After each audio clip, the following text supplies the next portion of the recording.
So thank you everybody for joining us today. My name is Chuck Minguez. I'm the digital marketing specialist at One to One, and we're very excited to have Jim Peterson with us again today from ConnectWise. Jim is going to be talking about all things API and how and what to look for and how to protect API third-party connections. And so without any further ado, Jim, I'll turn it over to you. All right. Thanks a lot, Chuck. Mhm. Welcome, everybody. Great to meet you. As Chuck said, I'm Jim Peterson from ConnectWise. If you haven't heard of ConnectWise, it's not surprising. We work mostly with IT service providers trying to provide security solutions and education to the small to mid-sized market. So great to meet everyone. If you've seen one of our videos before, you'll see a similar format because we do like to recap a little bit of the conversation. Anytime we get a chance to talk about protecting environments, we want to kind of set the stage on what's going on in the world today. We have some changes over the last one, so hopefully it's interesting. We'll get to APIs. It'll be a little shorter session than normal, but we'll have lots of time for questions at the end. So real quick, cybersecurity, what is it? We talk about it all the time, and legacy version of this would say, hey, we're trying to protect systems from digital attack. But in reality, what we're trying to do is protect people and information from the business from being released. We're also trying to protect the business's revenue, its reputation, its ability to produce its products, whether it's market or whether it's a product or service. We're just trying to keep everything moving forward and not let the bad actors have our information. And to do that, we have a couple challenges in our world.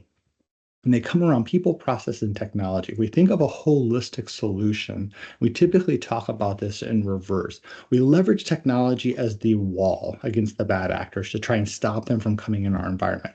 And as you can see, there's lots of different little action or little items in there depending on what your business specifically needs. But that technology, when it's deployed, is in great shape. But we have to have process behind that to make sure it's maintained, it's updated, and we know what to do when something happens. So building solid processes, whether that's an incident response plan or even just down to how we manage MDR alerts as they come in, manage detection and response. That is, gotta be careful on our acronyms. We throw them around way too much. Could probably Those do a pro webinar on that, yeah, on the acronyms, right? yeah, it'd be perfect. Do a prize at the end for people that know the most. But how we're handling the technology is that process side. And then it comes to the people. And when we look at people, we're going to say, hey, how do they run and create the processes to maintain and respond to the technology? And that's going to come in cybersecurity, data protection, assessments, and vulnerability management. All of these are continual efforts. And if you haven't heard the term data protection, we're using that now over backups or even BCDR, because what we're trying to say is we need the data to be recoverable in the time frame and in the situation that the business needs. Too often, we set up a BCDR solution that just matches perfectly with the business requirements, and we have no room for error. So we have to think about it in a little bit bigger picture. So in assessments, we're doing those all the time, constantly, to make sure nothing new gets in the environment. And then that vulnerability side, making sure that we find vulnerabilities in our environment so we can protect, so we can remove those vulnerabilities through patching or through retirement of equipment. Really quickly, because we go over this every time, just a couple terms that we're going to use in this conversation: attack, event, incident, and breach. Attack, there's millions of them going on all the time. We are being attacked either by our email address or our IP address or our computers that are online. We're being attacked all the time. Most of the time, the vast majority of percentage of attacks are blocked by our technology and process and people. But if something bypasses technology, we would either call that an event or an incident. Now, the only difference between these two is an event is automatically cured through other technology. So as an example, I'm tired on a Friday night. A bad actor is learning a little bit more about me, learning that I work with Chuck, and they send me a fake email from fake Chuck, and I get tired and I click on it. Well, if another piece of technology steps in, blocks the attack, and automatically cures the system, it's an event. If a person has to get involved to cure and return the system to working order, it's an incident. So it's just that little difference there, but it's a big deal. And then the last one is that breach, and it's a word we never use unless we're told we have to use it. And it means the bad actors got to your sensitive data or data at all. So just kind of understanding these terms, because if we throw them out there, we want to make sure we're using the right one.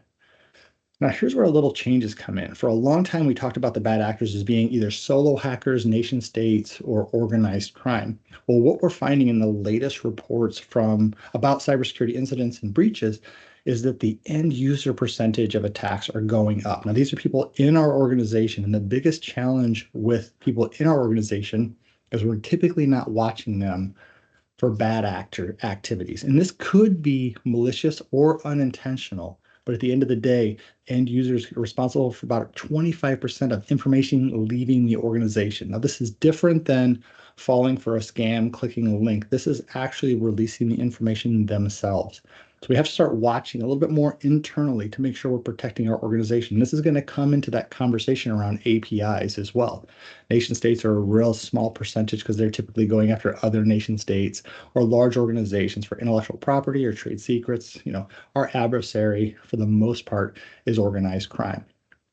And these organized crime syndicates, while they have very cool logos, they're very dangerous. And these are large entities. They have HR departments, they have recruiting firms, they have bonus structures, they have a large subset of employees, basically, right?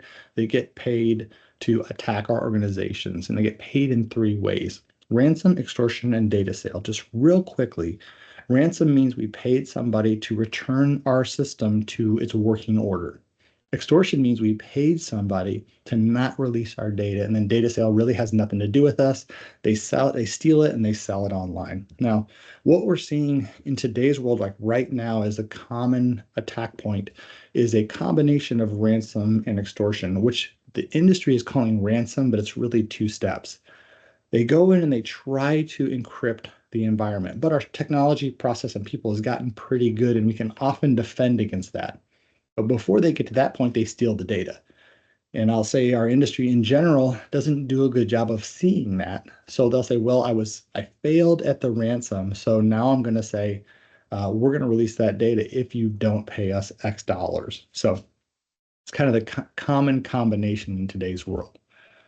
And no surprising how do they get in, right? There's typically two ways they get in. Environmental access, which means there's a vulnerability in software and hardware. And this is the old school style of attack. We just attacked the firewall until we got through and got access to the system or other areas, right? And then there's obviously the human element. Now, if we look at some of these percentages, credentials are actually going down. This is because we're adopting more and more MFA in our world. Phishing is going down because we're really hyper vigilant on security awareness training and having really good software eliminate a lot of emails before they get to the inbox.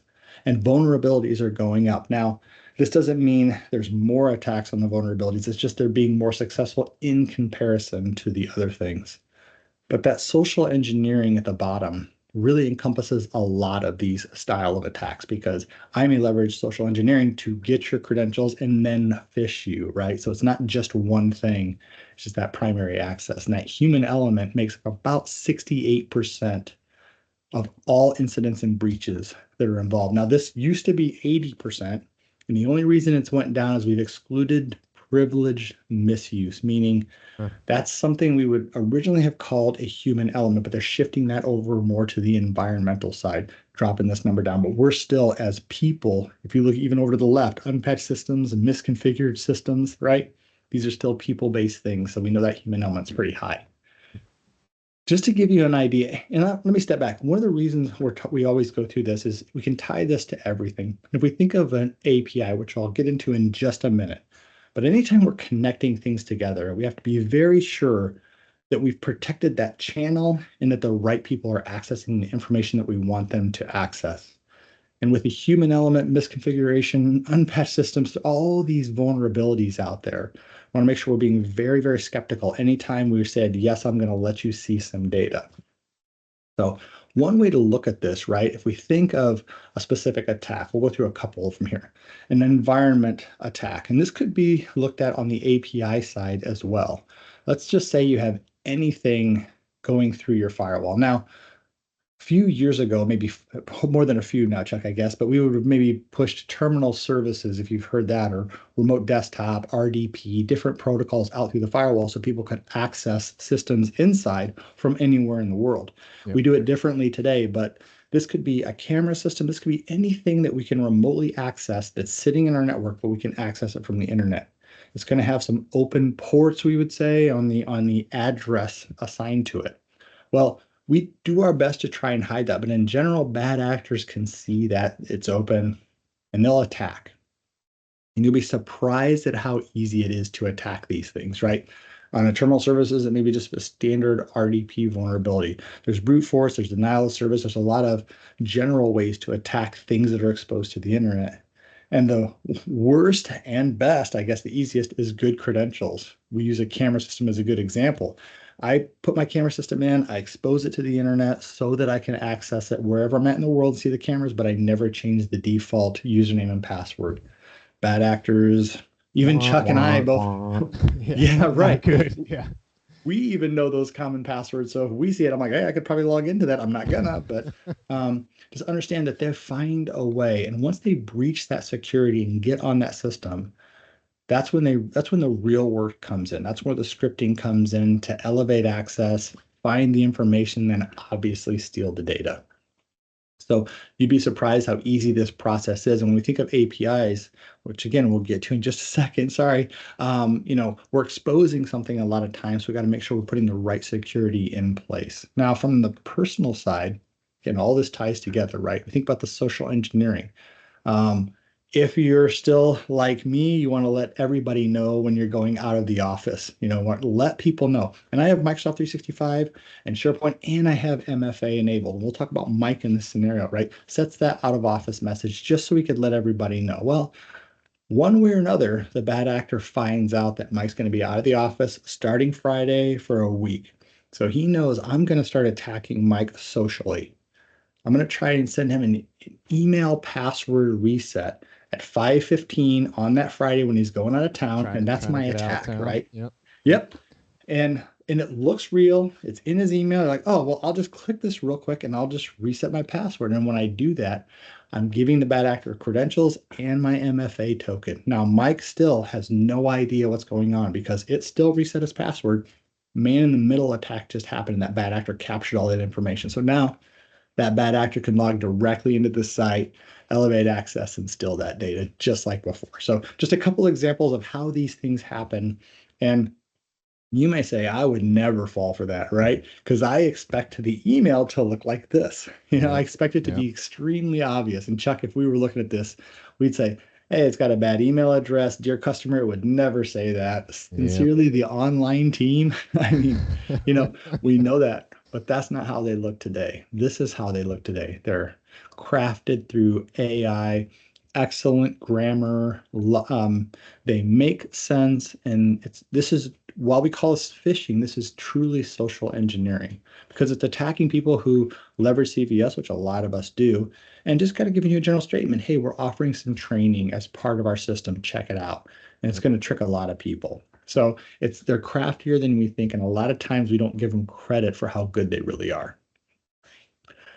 So, into the main topic, right? What is an API? An application program interface, which does nothing to describe what it actually is unless you know, right? So we'll say APIs are the interconnection between two pieces of software that allow communication to happen.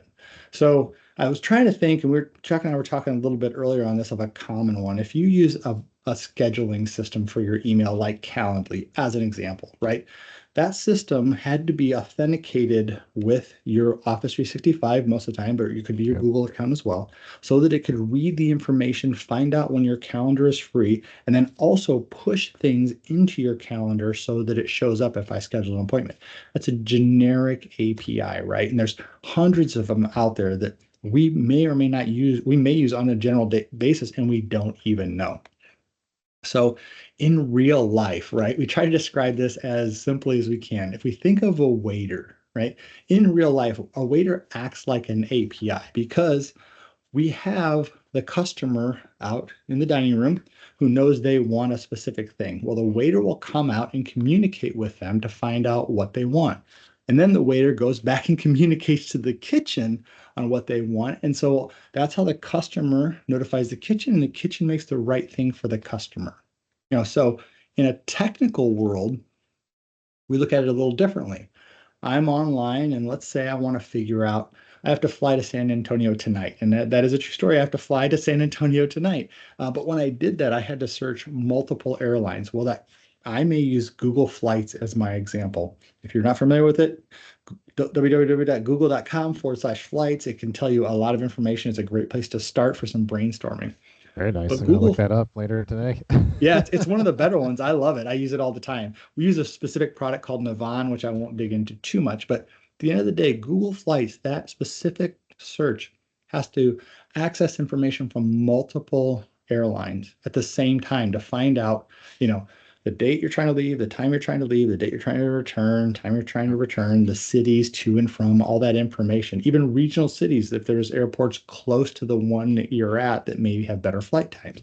So it has to have these communication paths to all of the vendors so they can understand all of the options. These are all APIs, right? So multiple connections. So basically, Delta has to trust Google, and Google has to trust Delta. And then we as the customer have to trust everybody. So we can get a lot of bad information in there Yeah, I as was well. just gonna say, so I mean, it's just multiple avenues then for possibilities for attack. Oh, yeah. Yeah, Multiple. I mean, and we think of these large organizations, and in general, we're like, you know what, they probably are thinking about this stuff, so I don't have to, which is right? generally Like true. that But inherent trust. yeah, that's a Yeah, really good point. And I should have written that one down as one of our challenges is that inherent trust. We believe them so we don't worry about it as much. But if we think of that, this whole scenario here, and the trust that needs to happen, the customer's actually booking something, and in the end, they're going to put credit card information in, they're going to put personal information in, maybe their TSA known traveler number, all these pieces, birthdates, all that personal identifiable information into this system. It's going to then push it to Delta, so or United or American or whoever your carrier is. And in that whole communication path, we have to make sure that it is safe because bad actors would love to get in the middle of that and steal all that information and really wreak havoc in your day, put you in the wrong seat, put you on the wrong flight, and really, really mess with your world. So there are some common challenges when we talk about APIs. One is, and we're going to drop this down to our level. And so when I say our level, I mean the day-to-day users of some of these APIs. And I'll use Calendly as an example. When I authorize Calendly to access my system, I don't want Calendly itself to know my specific meeting, who I'm meeting with, what the topic is, what the location is. I just want them to look at free busy. Basically, am I free that time or am I busy that time? I don't need them or want them to see the data because they did, number one, don't need to know it and it might be confidential. sure. If I don't program it properly, right, it can access multiple pieces of information. And then we think of read versus write access. So we got to make sure we're being very careful. Anytime we leverage an API or connect software together, that we're really paying attention to the level of access they'll have to the new system or the old system, I guess I should say. So what it can see, make sure we're really reading that description to understand what it can do for you.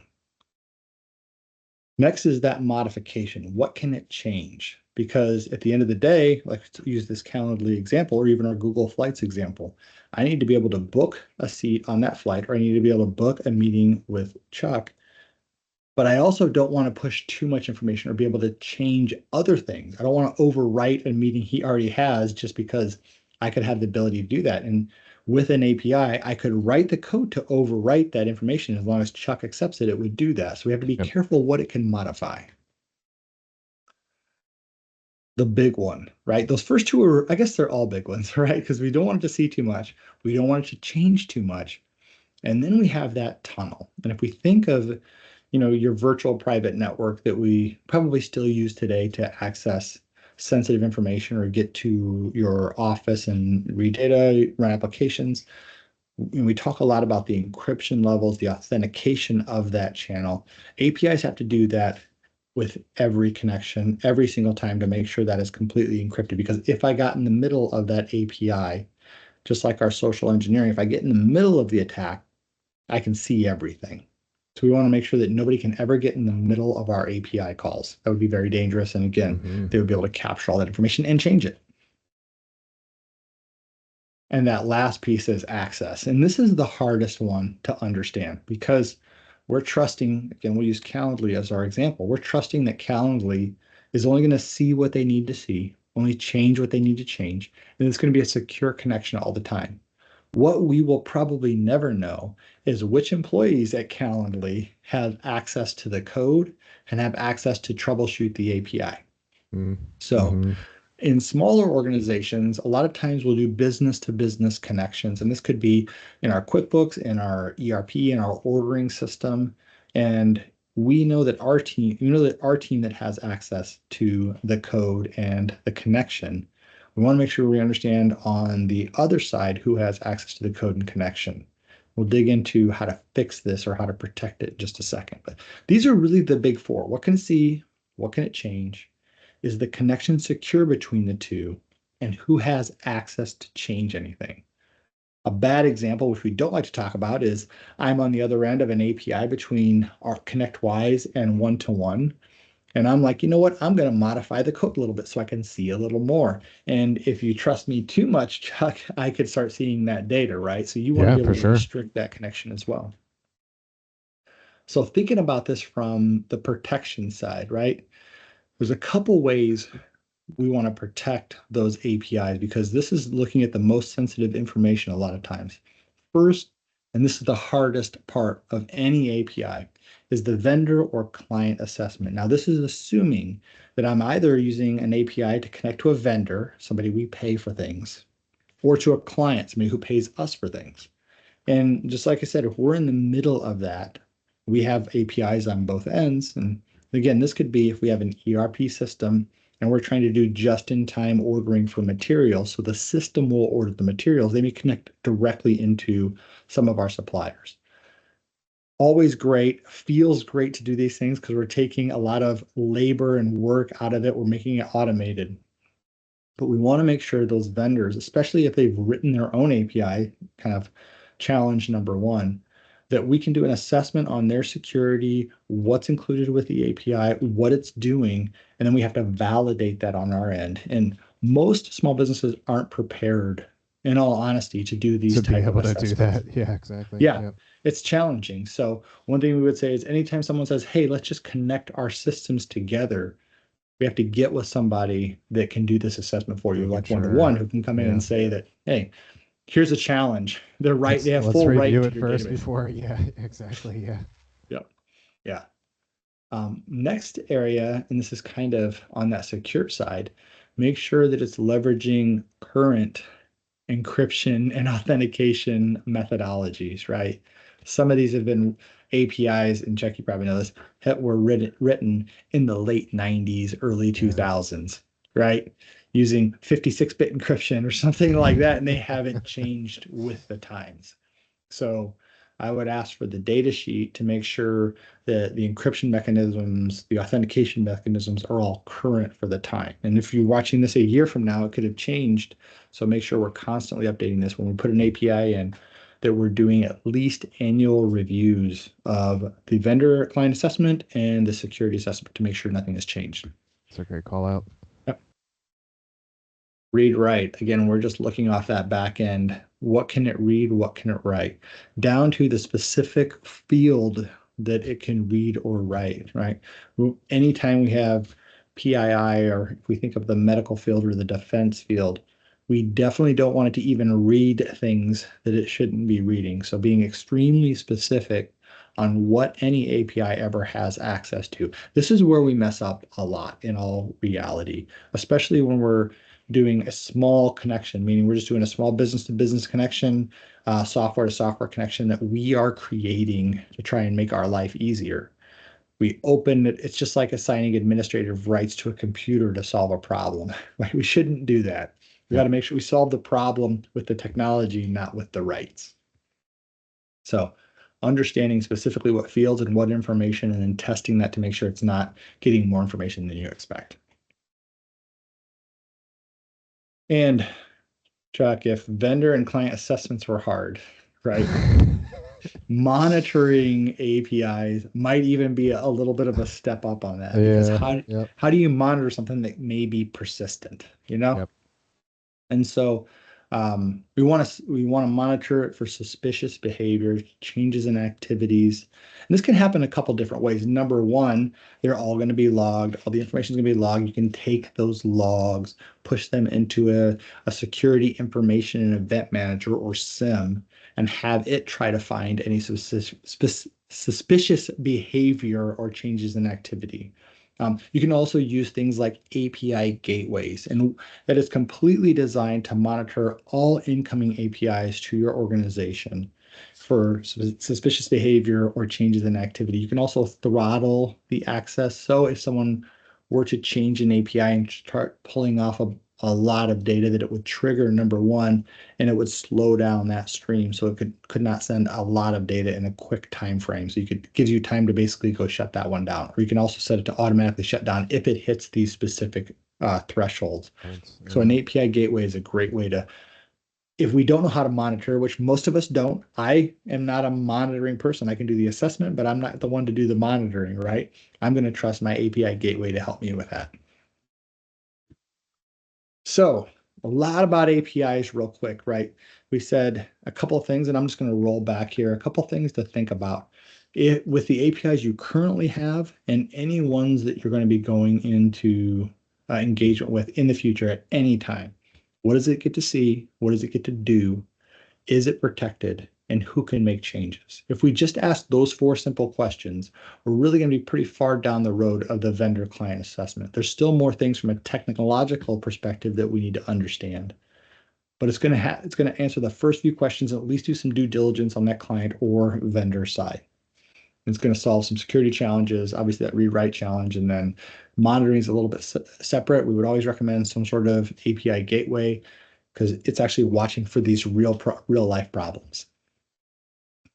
So if you want to be protected in the long run, not just in the short run, again, we've made a few changes to this overall conversation of what is really good in cybersecurity.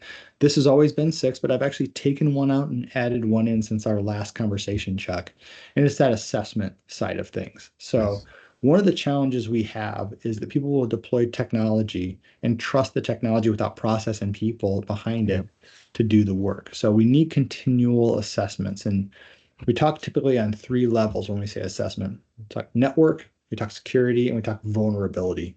And while they all sound the same, they're doing a little bit different activity. Different things. Yep. Yeah. So network is saying what's on the network, what can I see, what's here. And so anything that changes quarter over quarter, month over month, hopefully you're doing these monthly or in real time all the time, we can then address those things and make sure they're supposed to be there. That's number one. Security is going to say, what gaps do we have? What's deployed today? What should our organization have at our industry, at our size, at our, for our, even our goals, right? Yep. And where are our gaps there so we can start building a plan around that? And vulnerabilities are closer to the network side. Vulnerabilities are going to say, I see everything out there. Here's the 7 things that are unpatched that you need to fix immediately because it's a high risk to your organization. Vulnerability is looking at the actual systems and the problems that those systems could potentially have. Patching is kind of a common one, right? It's a big one. Yeah. Yeah. If you have a firewall, basically a firewall protects the internet from your internal network, right? It goes in the front. Most people have heard that term. But if that is unpatched, right, you're going to have vulnerabilities over time that can put the internal network at risk. So it's going to say either patch or replace, one of the two, but it's a problem. So, but then we have our incident response plan as our number 2. And what we're going to say there is know who to call if something happens. Because when something happens, hopefully it doesn't happen to you, but when it happens, it's a scary time. Right. We are making typically not the best decisions in that moment because we're scared for our business. We're scared for our people. We may be scared for our own position, especially for owners. And we want a clear set of rules to follow.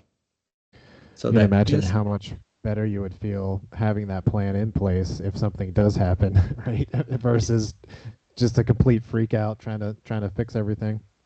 Yeah, and that's great point because that's one thing people do all the time is they try to fix it. Yep. And they may be destroying all the forensic evidence that tells you only had an incident, you didn't have a breach. So, or they only accessed these files, which were non-PII, non-sensitive, so we don't have to report it. Yep. So a lot of times we'll say, hey, what's IRP step number one?